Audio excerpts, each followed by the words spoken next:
अस्सलाम वालेकुम नाजरीन, आप देख रहे हैं न्यू बीबीसी न्यूज एचडी और मैं हूं आपकी मेजबान सना चौधरी। शामिल करते हैं आज की अहम खबरें।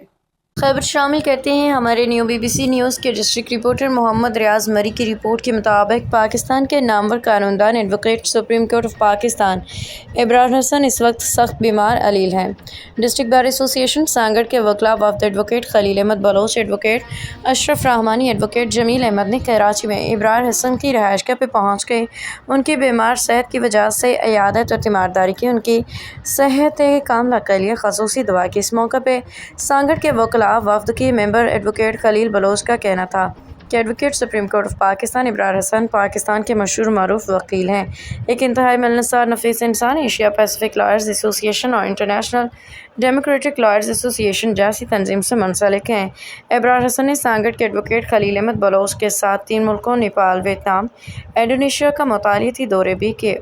इब्रार हसन एडवोकेट ने इस दौरों के दौरान एडवोकेट खलील अहमद बलोच की बहुत रहनुमाई की। इब्रार हसन शदीद बीमारी के बावजूद सांगड़ के वकला वफ़द का गर्मजोशी से इस्तकबाल करते हुए कहा कि मुझे सांगड़ के वकला से बहुत प्यार है, जो ज़िंदगी गुजर गई है और कुछ गुजर जाएगी। एडवोकेट इब्रार हसन साहब का member Sindh bar council, high court bar association Karachi के कई बार सदर और general secretary, Karachi bar association के भी कई बार सदर और जनरल सेक्रेटरी रही हैं। इब्रार हसन जैसी शख्सियत सदियों में पैदा होती है। उन्होंने हमेशा तमाम फोरम पर रह के मुल्क में आइन की